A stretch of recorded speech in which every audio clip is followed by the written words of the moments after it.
Shalom y bienvenidos a Vía Hafta Yisrael, una frase hebrea que significa amarás a Israel. Esperamos que se queden con nosotros, ya que nuestro maestro, el Dr. Baruch, nos compartirá una enseñanza expositiva de la Biblia.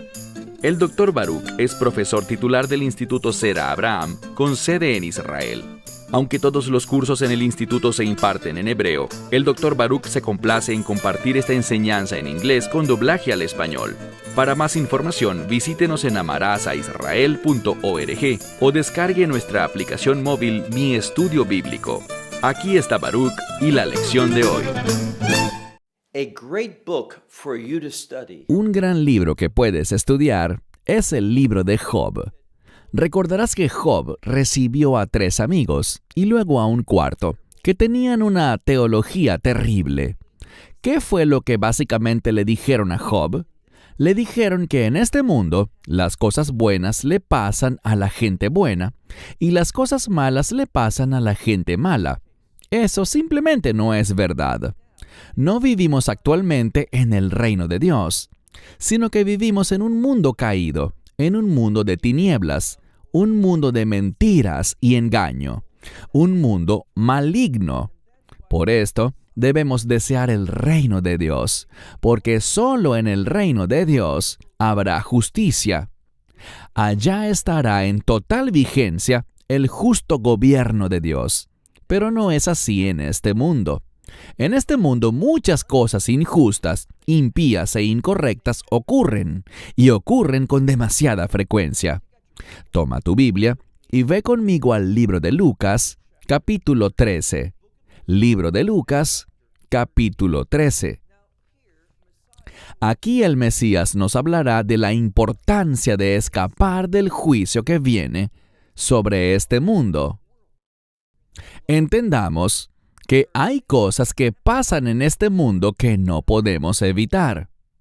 Pero el juicio que Dios traerá a este mundo, sí lo puedes evitar. ¿Cómo? Solamente hay una manera, y la descubriremos en este pasaje.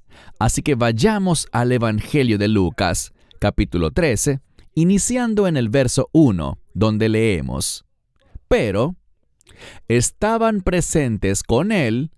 En ese momento, dice que había un grupo de personas que le hablaban acerca de los Galileos. ¿Y qué pasaba con esta gente de Galilea? Sigamos leyendo el verso 1. Cuya sangre, su sangre, Pilato mezcló con sus sacrificios. Entonces, esto relata que un grupo de Galileos llegó a Jerusalén con el fin de adorar a Dios, lo cual es algo bueno. Sabemos que la Escritura dice: no te presentes con manos vacías ante el Señor. Estos individuos de Galilea, obviamente judíos, llegaron con el fin de adorar al Dios de Israel, en el templo en Jerusalén, y no llegaron con manos vacías, sino que traían sacrificios. Pero por alguna razón que desconocemos, Pilato los mató. Tomó su sangre y la mezcló con la sangre de los sacrificios. ¡Qué perverso! ¡Qué demente! Pero Pilato era un hombre malvado. Noten algo.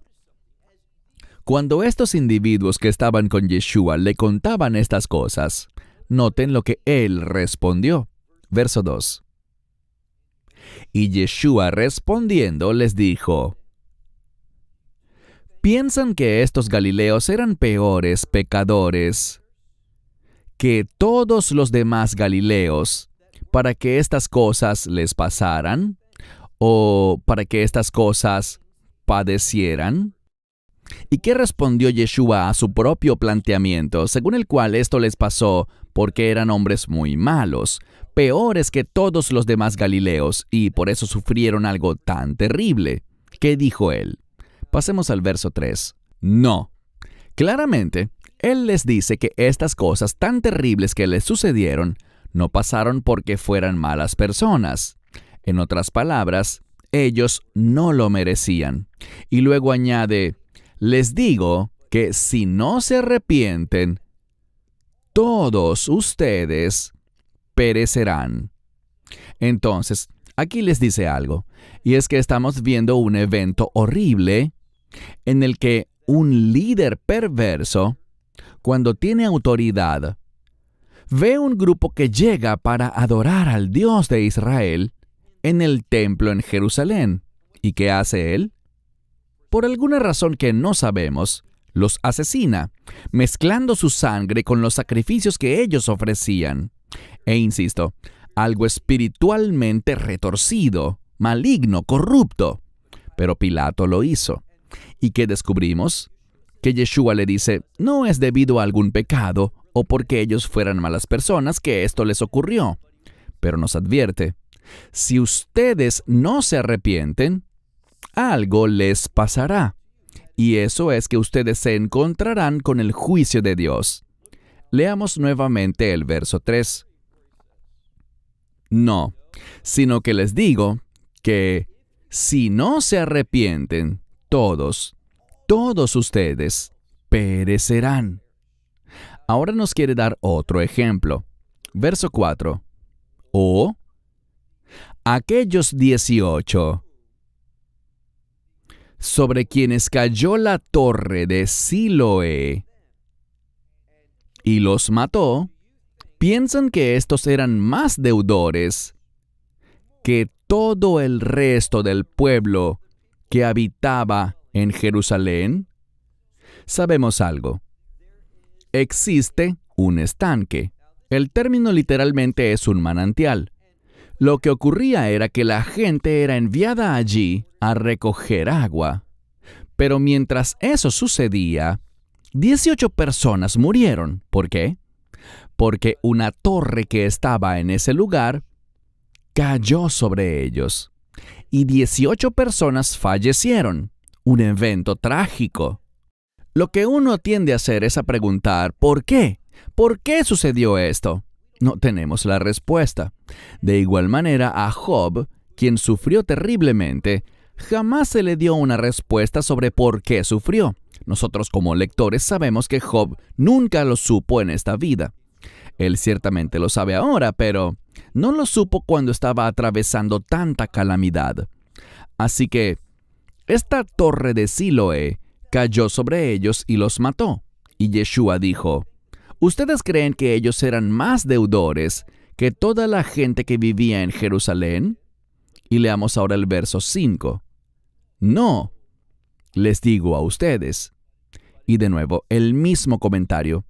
Pero si no se arrepienten, todos ustedes igualmente perecerán. De lo que está hablando y el contexto que veníamos estudiando durante las últimas 7 semanas refuerza la idea aquí. Verán, el tema que hemos venido estudiando es el juicio. ¿Y qué pasa? La gente mira las cosas terribles y trágicas que pasan en este mundo y preguntan, ¿por qué? Y muchas veces vemos algo malo que pasa y le prestamos atención. Tomamos precauciones, no nos acercamos a ese terreno peligroso, no visitamos ese lugar, cosas por el estilo, e intentamos cuidarnos de sufrir una tragedia similar. Pero, ¿qué nos enseña el Mesías? Él dice, entiendan que hay un juicio de Dios que viene a este mundo. Y en el pasaje vemos que hubo cierto grupo de galileos junto a otros 18 habitantes de Jerusalén que murieron. Numéricamente, era un pequeño porcentaje de la población, un puñado de personas. Pero el juicio de Dios vendrá sobre este mundo en su totalidad. La pregunta es la siguiente. Si una torre cayó sobre la gente, y alguno dirá, bueno, esa torre era vieja, no la habían reparado en mucho tiempo y por tanto, yo puedo entender que esa torre colapse. Y si luego ves otra torre en un estado similar, no te acercarías a ella, tomarías precauciones y no actuarías de manera insensata, pero ¿qué sabemos? Yeshua nos ha dicho una y otra vez, aquel que nos ama, aquel que demostró su amor por nosotros, que el juicio vendrá. Y lo que debemos entender es lo siguiente, que el juicio de Dios es justo. La gente será juzgada por Dios de manera apropiada, precisa y justa. Pero lo que debemos saber también es que solo hay un camino y no otro, un camino y solamente un camino para evitar el juicio de Dios. Y vemos aquí un término muy importante que aparece 2 veces y es el arrepentimiento. El arrepentimiento significa darle la espalda al pecado para caminar hacia Dios. El arrepentimiento fundamentalmente es un cambio de mentalidad, según el cual dejamos de estar de acuerdo con el mundo, y ese es el problema. Este mundo, como dije, es un lugar muy maligno, un lugar de injusticia, un lugar de perversión, un lugar de corrupción, un lugar de falsedad. Por tanto, no debemos pensar de acuerdo con los caminos del mundo, no debemos entrar en acuerdo con el mundo. En cambio, debemos entrar en acuerdo con Dios, y ese es el primer paso del arrepentimiento, cuando le decimos sí a Dios. Cuando Dios nos diga que, eso no importa, con todo lo que salga de la boca de Dios tenemos que estar de acuerdo. Pero, ¿qué pasa hoy en día? La gente es muy orgullosa. Oímos algo que dice la Biblia y respondemos, bueno, yo no estoy de acuerdo.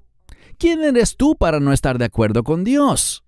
No seas insensato, no seas orgulloso. Dios es el creador de todas las cosas. Y dirás, bueno, yo no lo veo así. Yo creo que todas las cosas surgieron de manera natural. ¿Qué hay de natural en cuanto a este mundo? Existe un orden, y es evidente que hubo un creador. Las cosas no suceden simplemente de la nada. Tiene que haber lo que la ciencia llama en una de sus leyes causa y efecto. La energía no surge espontáneamente, no puede ser creada ni destruida, solo se transforma. Dios es poder. Él es mucho más que eso, pero Dios es la fuente de toda la creación. Y cuando vemos su creación, vemos orden y vemos que hay un diseño perfecto, que las cosas funcionan por una razón. Y por lo tanto, debemos buscar a este creador. Y la Biblia dice que cuando lo busquemos, lo encontraremos. Y por tanto, si encontramos al creador, ¿cuál debería ser la respuesta natural? Adorarlo. Y no existe adoración en desobediencia. La adoración se trata de que nosotros nos rindamos a Dios reconociendo, una gran palabra, reconociendo su autoridad sobre nuestra vida. Solamente cuando le decimos que sí a Dios, entrando en acuerdo con Él y con todo lo que su palabra dice, solo así podremos esperar que Dios haga una obra en nuestra vida, que comience a edificarnos y que nos cambie para lentamente empezar a forjar una nueva manera de pensar. Una manera de pensar que esté de acuerdo con Dios. Este es un proceso conocido como santificación, un proceso que nos va volviendo santos, y la santidad siempre se relaciona con los propósitos de Dios. Yo me conduzco en santidad cuando sirvo a Dios de acuerdo con sus propósitos. Cuando me sirvo a mí mismo, cuando hago lo que yo quiero, no estoy conduciéndome de manera santa, sino de la manera más impía posible, porque estoy haciendo lo que yo considero correcto, basado en la influencia de este mundo. No permitas que el mundo influya en ti. Déjate influenciar solo por la unción del Espíritu Santo. ¿Y todo eso empieza con qué? Todo empieza con el arrepentimiento. Por esto Él dice 2 veces aquí, arrepiéntanse. Leamos nuevamente el verso 5. Dice, no. Les digo a ustedes en cuanto a estos 18, que ellos no eran peores pecadores que los demás habitantes de Jerusalén. Pero dice, si ustedes no se arrepienten, igualmente perecerán. Verso 6. Pero Él dijo esta parábola. Ahora nos encontraremos con otra parábola, y esta se relaciona con una higuera. Lo más importante en cuanto a eso es lo siguiente. Vemos que la higuera se relaciona con Israel. Y este es un mensaje para Israel, para el pueblo de Dios.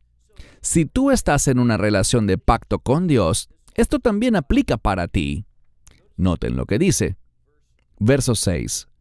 Pero él dijo esta parábola. Cierto hombre tenía una higuera en su viña, la cual había plantado, y él vino a buscar fruto en ella y no halló. Vemos algo. Este hombre había plantado en su viña una higuera. Por tanto, llegó buscando algún fruto en ella. Eso parece razonable. Tú plantas un árbol esperando que éste dé fruto. Pero aquí está el problema.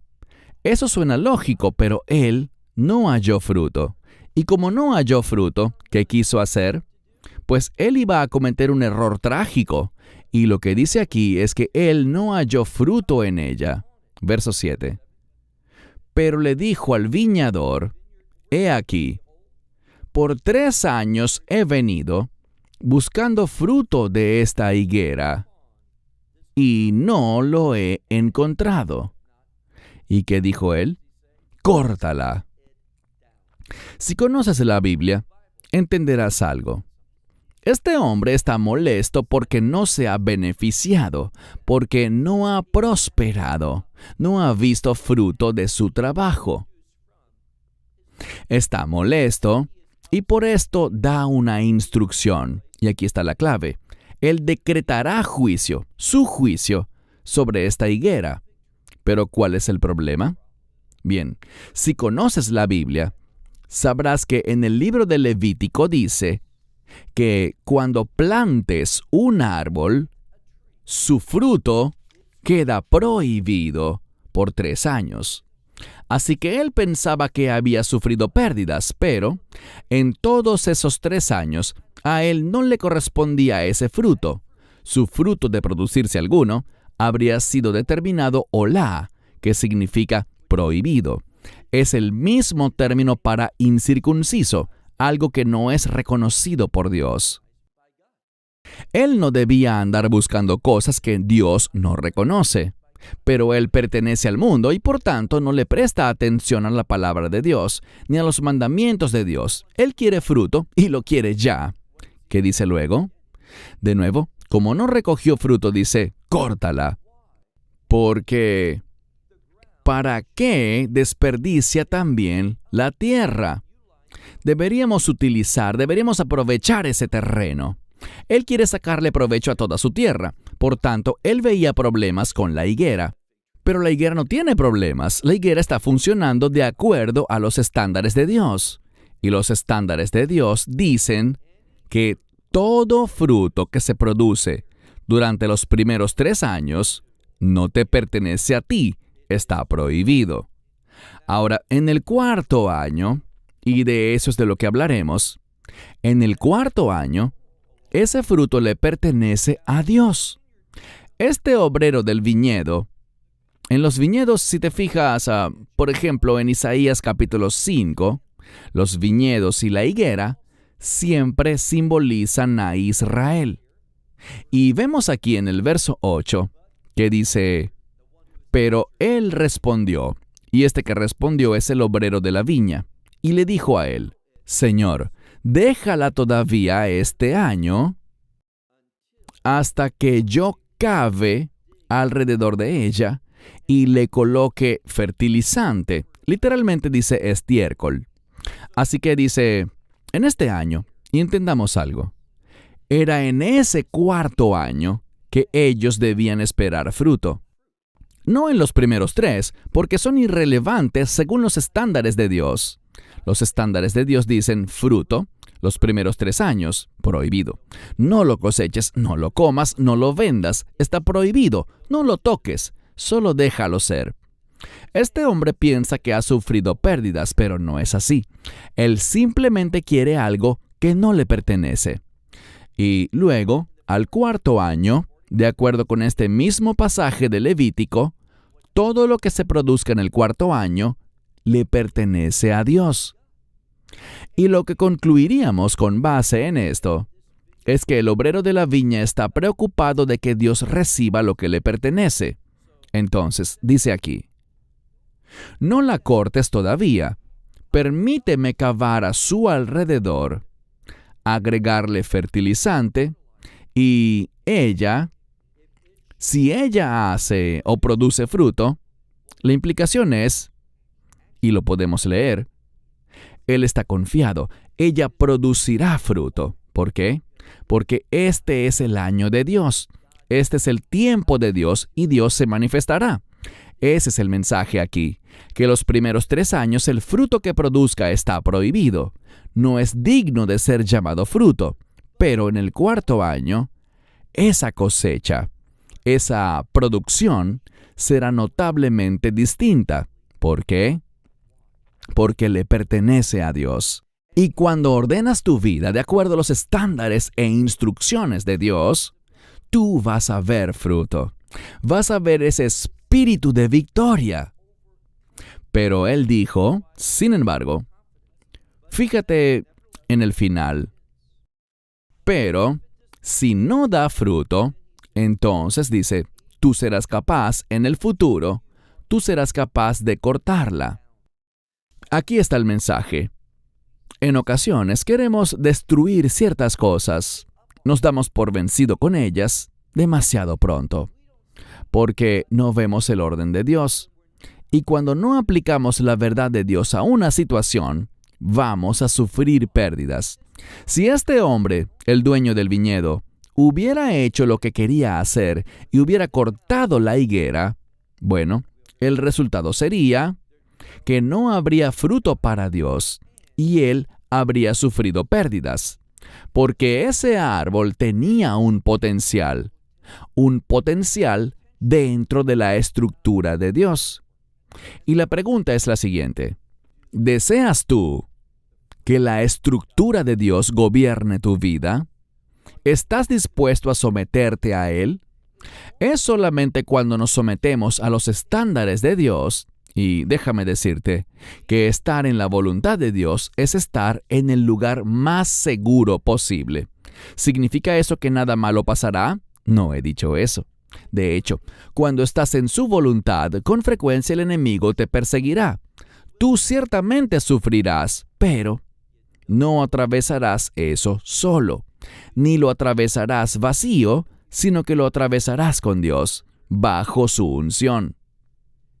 Con su presencia y su unción, con frecuencia podremos vencer. Este es el mensaje de esta parábola. No esperes aquello que Dios no quiere que tengamos. No busques aquello que no es para ti. En cambio, busca aquello que está de acuerdo con el propósito de Dios. Este obrero fue sabio. ¿Por qué? Porque él quería que ese árbol no fuese cortado, no fuese juzgado, sino que diera fruto para los propósitos de Dios. Y debo esforzarme por dar fruto, no para mis objetivos, ni para lo que me beneficia a mí. ¿Por qué? Bien, la Biblia dice que normalmente, aunque con algunas excepciones, pues algunos viven más, otros menos, pero el promedio de vida bíblico va de 70 a 80 años. Y eso sigue estando vigente, ¿no es así?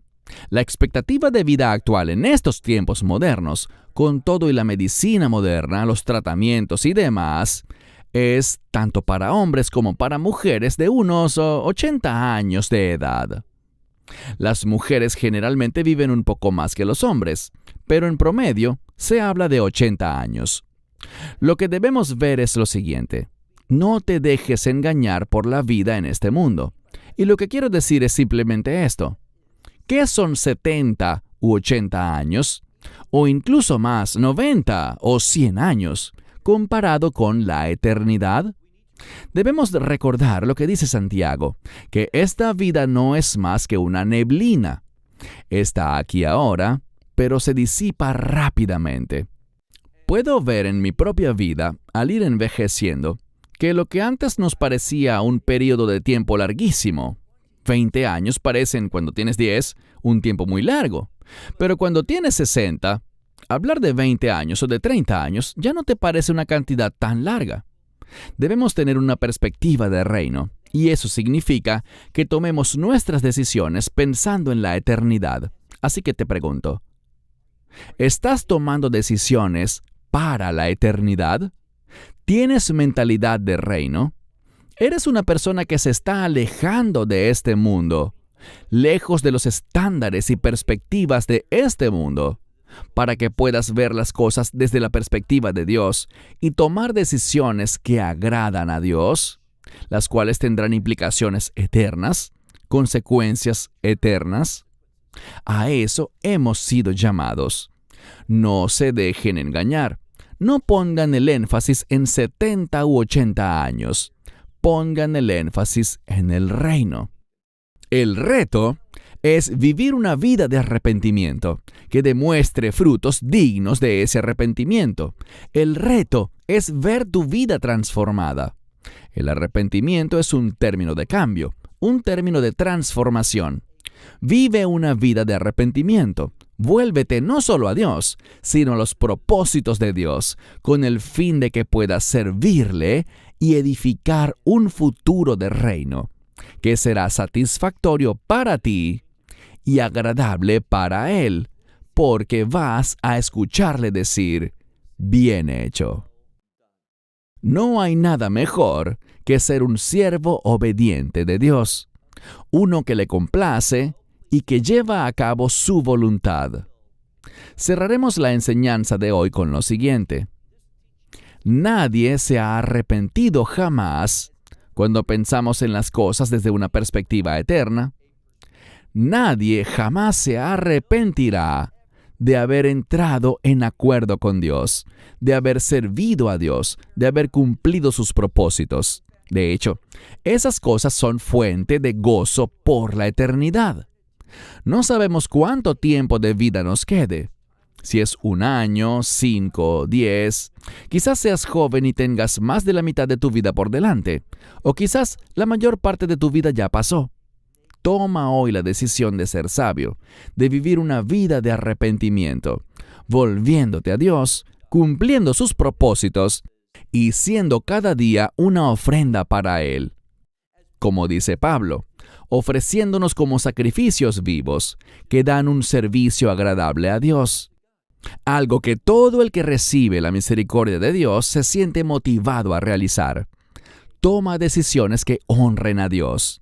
Esto es lo correcto en este mundo y especialmente en el mundo que vendrá, es decir, en el reino de Dios. Esperamos que te hayas edificado con el mensaje de hoy y lo compartas con otros. Te invitamos a seguir nuestros estudios cada semana por este canal y por el portal de YouTube de Amarás a Israel. También puedes descargar nuestra aplicación móvil gratuita, Mi Estudio Bíblico. Finalmente, para obtener más información sobre nosotros, visita nuestra web amarasaisrael.org, donde encontrarás otras conferencias de Baruch en audio, video y texto. Hasta el próximo programa. Que el Señor te bendiga en Yeshua HaMashiach, Jesús el Mesías, mientras caminas con Él. Shalom desde Israel.